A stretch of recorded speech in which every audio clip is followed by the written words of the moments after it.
Livvy Lauren, welcome to the Hit List podcast. Thank you so much for coming down and chatting to us. How's things? Thank you for having me. Really good. Just got off a flight from Miami, so... Fresh off a flight? Fresh off a flight, slightly jet lagged, but I can't complain because I've been in the sunshine. Oh, don't rub it in. I mean, it is hot here, sort of, but lovely. I'd imagine nowhere near Miami hot, right? Yeah, the sun's out, but it's still nippy, isn't it? Yeah, that's the way I think I'd describe it. Yeah. Sun's out, bit nippy. Yeah. You are a Canterbury, Kent girl. I am. Born and raised in Canterbury. Born and raised in Canterbury. I'm still exploring Kent. So just so we can double fact check you're from Canterbury, best place of food in Canterbury? Oh, I don't know because they've opened up some new ones. Maybe the Corner House. Okay. It's a bit rogue, but it's good. It's new. Banging food. Banging? Yeah. Top meal? What was it? What have I had there? They change it every week. Oh, fancy. But I've had steak there, which was really, really good. So, yeah, 10 out of 10 recommend. And then best night out? Oh, you can't. I don't hit the clubs anymore, you know. No. I'm too old for that stuff. But yeah, but neither do I. So I'm talking more like pubs and bars. Oh, yeah. I mean, there's so many pubs, so you can't like the Shakespeare. Good pub. That's a fancy name. That's very nice. Okay. Very old school, you know, Canterbury. And I like a bit of socialite. It's a rooftop bar in Canterbury. It's giving bougie. Rooftop bars are an absolute win, especially you know it's getting a little bit. I mean, breezy but nippy, but the sun is out. I'm not up there yet. Just give me a couple more months, and I'll be there. I've got a quote from you about your brand new song, which I want to talk about first. And I'm hoping this is from you. Otherwise, this is going to be a bit rogue. It says, the track is about wanting someone who destroys you, taking the fall for things you never did, and feeling trapped in their hypnotic pull. This is about your brand new track, which is amazing, by the way. Thank you. I know you're a songwriter, and I know you can do everything from dance to pop to slow ballads. Yeah. I know you love lyrics. Hearing this track, I'm intrigued to know like what's behind it. What's actually fueling it? Do you know what makes me laugh? Because I'm such an energetic, like outgoing, crazy person. I'm always on a high and I always try to be like positive in life. But obviously with that comes like you do get like the major lows for me. It's either like always up there and then like the dips are pretty big. And when I hear like myself, like when I'm in those moments and I'm talking about like the deep lyrics and stuff, like even you saying that quote back, I'm like, God, I really do get deep sometimes. It was proper. I was looking at it. I'm like, go on, girl. Get in your feels. You got to. You're really writing songs. Get that. But the song is technically about just being with someone in a relationship, whether it's, you know, family, friends, partner, like anything really that has a kind of narcissistic trait. And that kind of toxic energy where you almost like want them more.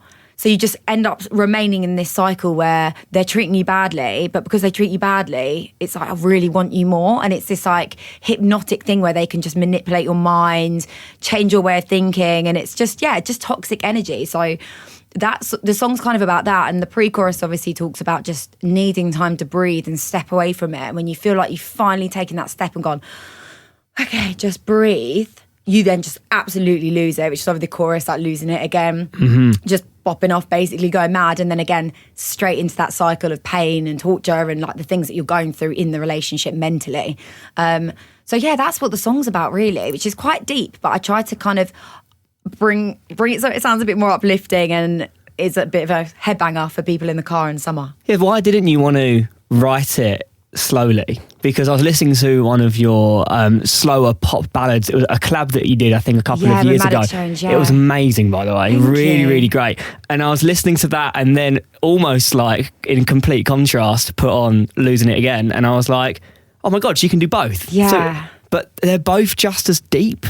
Yeah, I think I'm a very deep person, especially after a few glasses of wine. Absolutely. My friends are like, calm down, babes. But yeah, so another sad song was, predominantly I love writing ballads and I love writing for other artists, and I find it really easy to dig deep and delve into sort of, you know, deeper lyrics and the more ballady type music. But predominantly like my energy and personality just matches dance pop a lot more. So when I was sort of thinking about my career and how I saw my path and my journey, ultimately I just want to be on a stage, like dancing around and like living my best life with everyone. But that also doesn't mean I'm going to lie through my lyrics and pretend everything's okay. So for me, it's about finding that balance of being real and truthful about stuff that goes on in life in the lyrics, but at the same time, like uplifting people and allowing people to move and just let go of themselves at the same time. I don't know, it's really hard to do. Write deep lyrics, but make it, happy and fun. But do you know what? You did it so well. And I always think when you write and you write lightheartedly, you can't really connect to that. Like, I was listening to this track and I was like, she's a person. Yeah. She's not just trying to write a song to make me dance and make me happy. Like, if you were doing this on stage, you'd be having a good time, almost singing and smiling through the rain of it all. Yeah. Because there comes a point where you've kind of got to do that. Otherwise, you're always going to be sad about it, I guess. We stripped it like back so much in the studio, like especially for the pre-chorus. And that's why I tried to go for more of liquid drum and bass, because I feel like you can be more emotive, you can be more real as a person, like you just said, and people do connect with that a lot more. And that's all I want, really. I want people to also resonate with me, but also be like, yeah, she makes me feel good and makes me feel better about a bad situation. So when we were writing the track, it was just like, I think we spent 2 hours with the other writers in there just talking about how it makes you feel and different things that happen and stories about our lives. And honestly, like one of the girls in there, I literally just met that day, and suddenly she knew about my entire life story and the things I'd been through. Wow. And then you just take snippets of that and you're like, oh, that's a really cool word that you've just said there. Like that's how it made you feel. And you ask each other certain questions that really bring out that like kind of, I don't know, the deepness of the lyrics. So that's kind of how we formed it. But at the same time, you also want energy. You also want to create that dance banger. So yeah, it's like, okay, how can we bring this back up? Which is why obviously the chorus just pops off. Comes straight in. It comes in really, really hard. I heard that you like to just sing random stuff over melodies to make the final lyrics. Yes. Was there a lot of that in this? Yeah, I mean, if you listen to my voice notes on my phone, you'd be giggling so much, because the stuff I say on there is honestly half of it you can't use. Can you give us a little bit of like what we would expect from I don't know. It would literally be like, I don't know, we get the chords down. How I work is like, you get the chords down, I'll come in with a vibe, I'll be honest on that day. I'll be like, right, I'm feeling really good, I've had a really good day, like let's write this kind of music. Or guys, like at the moment I feel so deflated, like can we, work with this sort of vibe? I always am honest when I go into the studio. How I feel is what I write. So we'll get the chords down, get the right sound that we like in the chords, and then I just literally start singing absolutely anything over the top.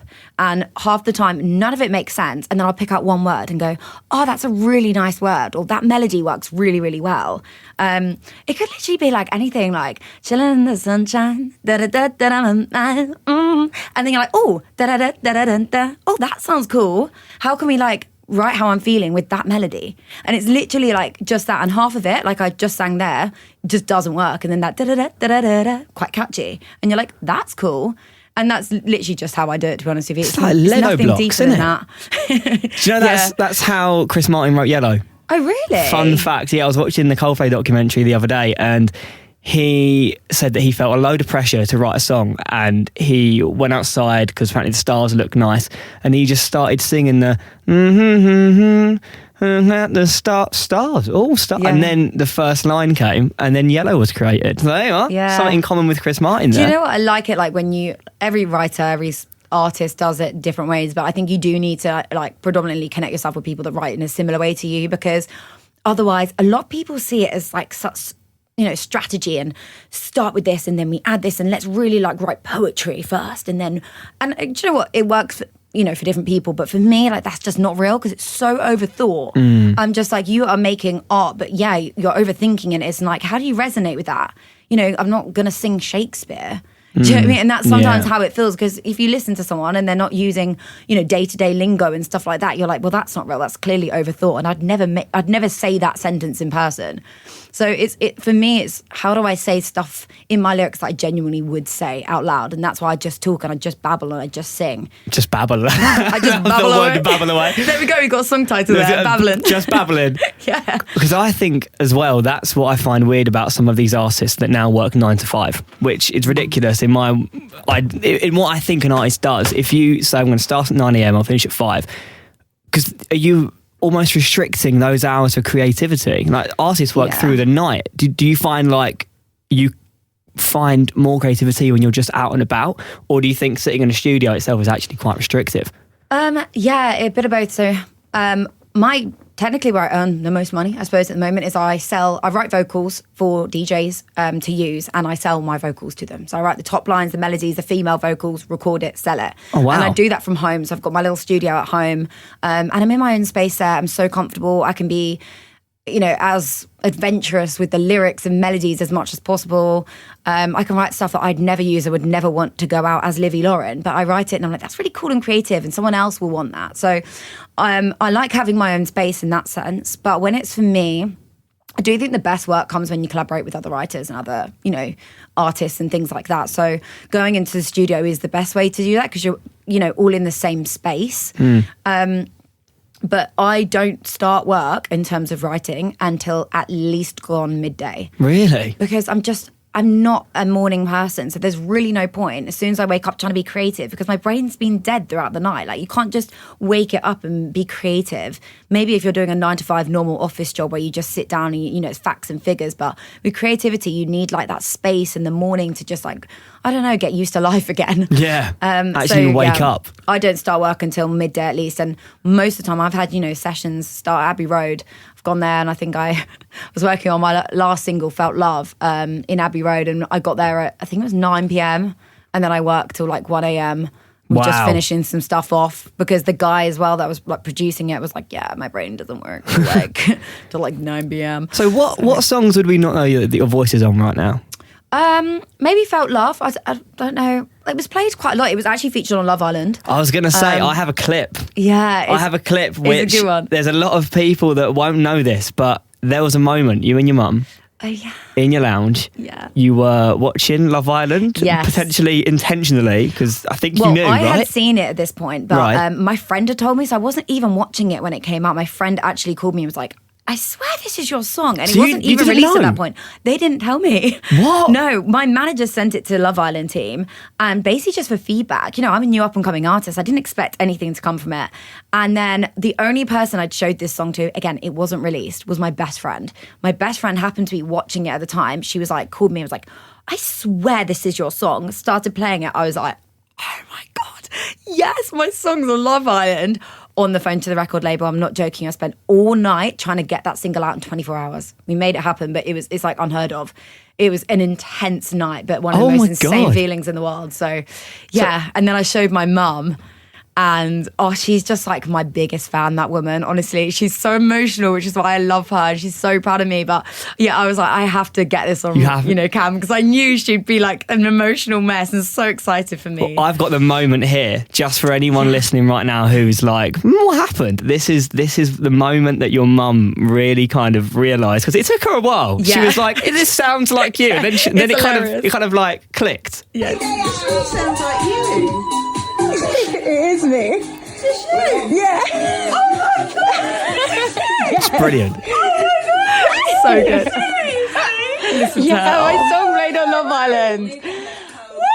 Yes. Do what we need to do. Oh my God, Liv, no. It looked like she was about to cry in She the video. did, literally, like when the video had stopped, and I properly, because that's the thing as well, when you're an artist, you're trying to capture the moment of everything, and then at that point I was like, put the phone down, put the video down, I just literally embraced her, and she just cried her eyes out. She was like, how does this happen? How do you how many people watch Love Island? How many people are seeing this? And it was honestly one of the best moments in my career so far. So that was 6 years ago? No, that was last year. Was it last year? Yeah, that video date is completely incorrect. It's done me. Actually, to be fair, I have stalked you the entire day, so potentially I've watched a load of videos and got all my dates mixed up. So that was last year. That was last summer. Yeah, so it was when Joel Corey. No, not Joel Corey. So what's his name? Joey Essex. That's it. Was in there. Got Joel Corey in my brain because of dance music. Joey Essex. Yeah, that was the time that he was in there. So everyone was watching it. That was one of the most watched series of them all. It was massive, and also they played my song for longer than my song goes on for. So it was insane. It was literally it was like the Casa Amor moment, which everyone wants to watch anyway. So it was probably one of the most streamed episodes that you could watch on there. Yeah. And they played something like, I think in total was nearly 4 minutes where I said the song. So they just kept chopping and going back to it. And it was like, they were like splashing in the pool, and it was so good. Oh, amazing. Yeah, great bit of exposure. Did anything, or have you noticed anything happen or change in your day-to-day life from that moment? Was it like a proper exceller? Because you never quite know with these kind of things if people realise that it's you, or if something happens afterwards. Yeah. So I think 2 things, like obviously on TikTok that video blew up, and then people like started following me a lot more. So now they see a lot of more of my stuff, and they actually follow my music. So in terms of fan engagement and getting new fans and people just hearing my name, that was amazing for me. But the problem was where the song wasn't released. Obviously, if people were watching that episode live and they were Shazamming the song, they couldn't find it anywhere. So yeah, that was probably like part of it that was a bit frustrating. Yeah.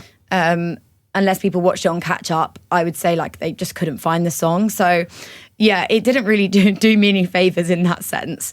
But again, it's just, I'm just always say this, I'm so grateful for things like that, because they're real pinch me moments, and they are times where you think, okay, it's not just my mum that's proud of me or my friends that love my music. Like other people really enjoy my music, and as an artist, you get inside your head a lot and you think, oh, like, am I actually good, or is that just mum and dad telling me I'm good, or my friends like going, keep going? And when you have moments like that, it's a real reminder, like, keep going, because, you know, there are millions of people listening to this song now because of that. So, yeah, I was, super lucky for that. Have you situation. checked the video count on it now? No, I haven't actually. I haven't looked in like over a week. Is this on YouTube? Over a week, okay. On TikTok?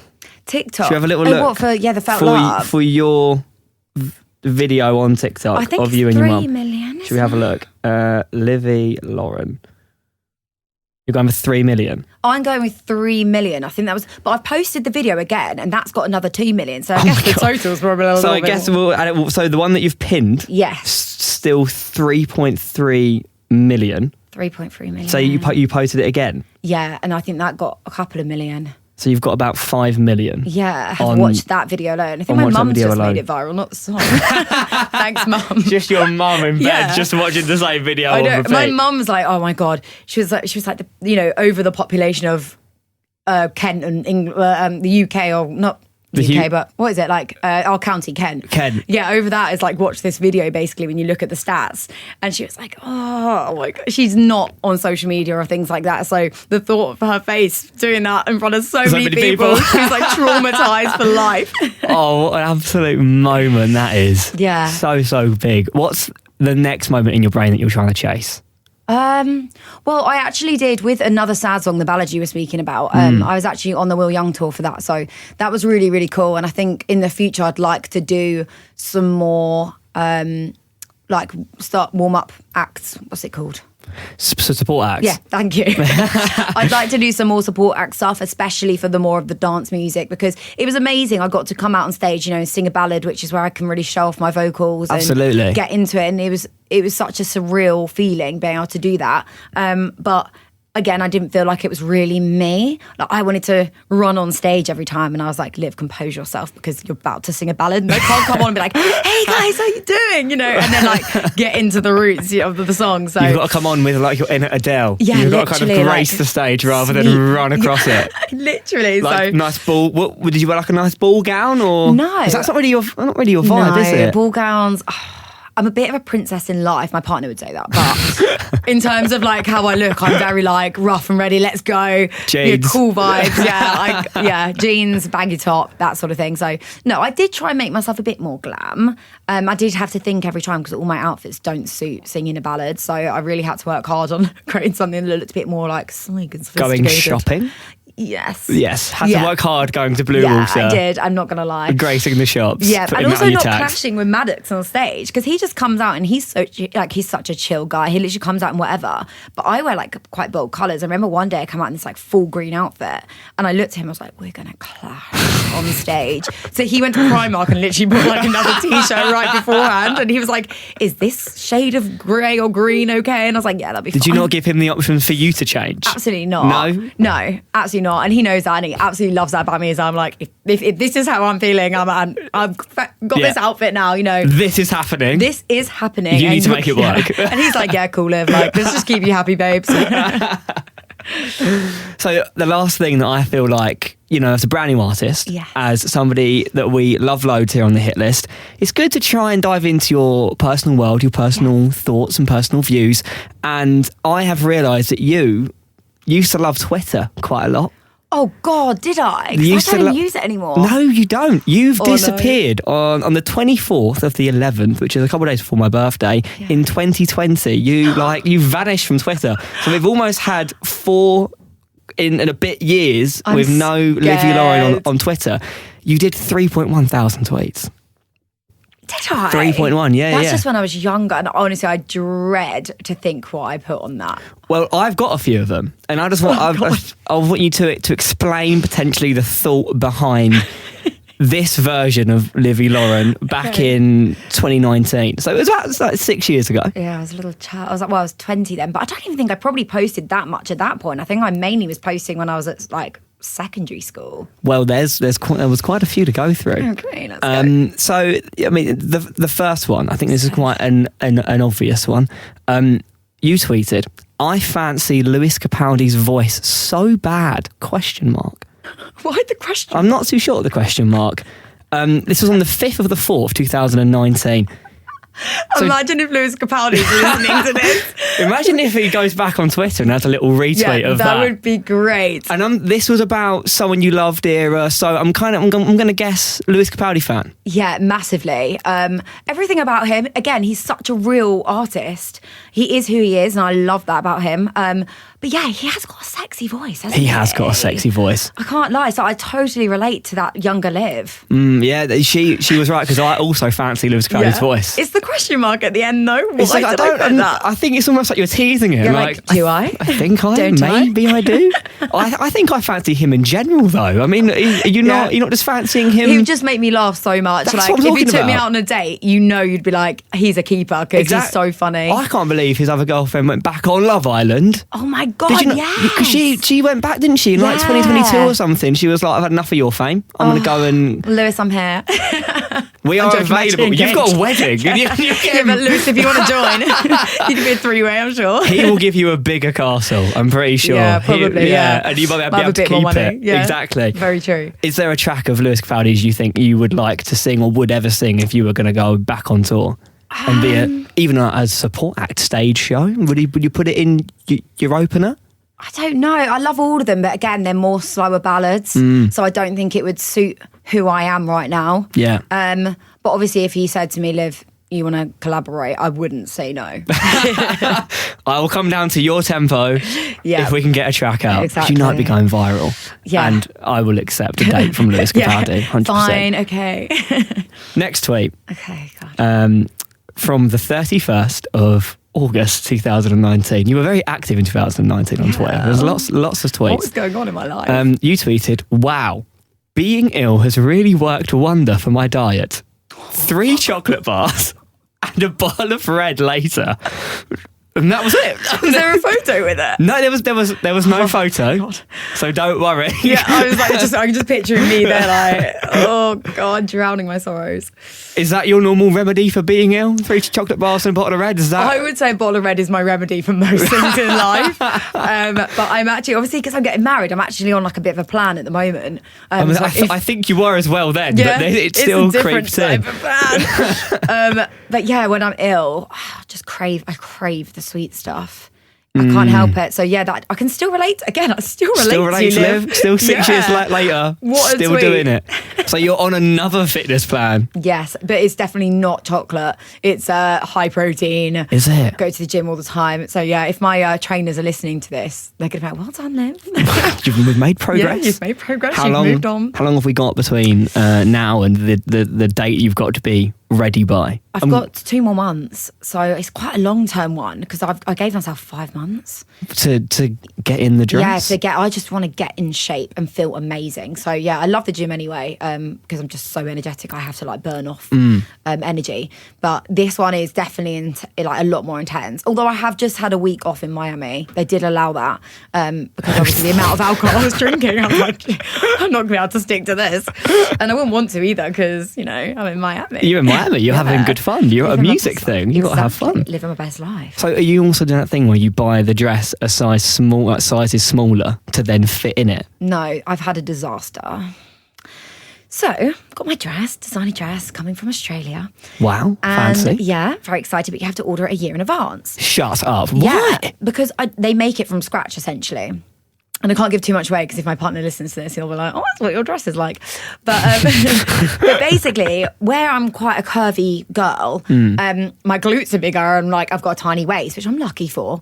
But where I first tried the like sample dress on, they took my measurements from that size because they literally say you have to go from the size that you are at the time and then they can bring it in. Right. But I've lost 2 dress sizes in that time, which is kind of crazy. Wow. And so they need to take, basically when my dress arrives, because it's already been made now, I haven't got a choice, they need to take 12.5 centimetres of fabric off my waist. It's not going to look like the same dress. I literally like laugh cried. I was like, they look better, but it's not going to fit me right. That's amazing. And also a disaster. Mm-hmm. The guy in the dress shop was like, don't lose your booty anymore. I was like, okay, I'll try. So maybe ease off the diet and go back to the chocolate bars and a bottle of wine. Well, the aim is, I think, as well, going to the gym. Like, hopefully you're building muscle anyway. So, yeah, I'm not going to think about it. Well, fingers crossed. You got 2 months to fix it. Yeah, thank you. And in that 2 months, is there any brand new music coming out that we can expect from you? Well, I haven't got release dates yet, Okay. but I've actually just signed a single with Perfect Havoc, which are massive dance label. They're Joel Corey's label, and Oh, wow. some huge. They've had some huge hits. So that's a really big one for me, and that's a real like dancey summer beach club vibe collaboration with Love Foundation and Rough Loaders. They're really really cool guys, and so yeah, that might be coming out in summer. Maybe In not. summer? Yeah, in summer. I haven't got a date yet. We're trying to Okay. work it out because obviously I've just had my release, so I've got to give Losing It Again the love that it deserves. Absolutely. And it deserves that love. Yes, but I reckon there'll be quite a few songs coming out with Livvy Lauren on this summer. So Okay. yeah, keep your ears and eyes peeled. When does your summer start? Because mine as a ginger is now. You got the Factor 50 on. Yeah, this is horrible for me. So actually, are we talking any time now, or are we thinking No, this is too cold. How much love do we need to give Losing It Again before we can even start to One more suspect? month. One more month. Give me another month. Give me Okay. 4 more weeks of giving Losing It Again the love, and then yeah, maybe. Okay. Can't say too much. Okay. And who's singing at your wedding? Oh, I've actually got some great people. So I've gone all out on the music. So I've got 3 people singing me down the aisle. So I've got Tess. I know, here we go. I've got Tess Burstock. She's like basically toured with every major artist as a support artist for them, like a backing vocalist. Oh, amazing. And they're always like ridiculously good. Yes, I've Like, got Jamie so, Johnson from The Voice. Wow. And I've got Grace, again, who's like toured with every massive artist, again, doing the same sort of thing. They're walking me down the aisle. I've got a sax guy for the drinks reception. So I've got in. a 5-piece dinner band, and then I've got an 8-piece band in the evening. John was like, oh, and I was like, the budget has to go on music. You're going to need a castle to fit all the bands in. Oh, wait, hang on a second. Well, Yeah. have an amazing wedding if we don't see you before. Thank you. And enjoy the dress disaster. Yep, it's And adulting, isn't it? It is real adulting. And thank you so much for coming in. Thank you It's for been an having me. absolute pleasure.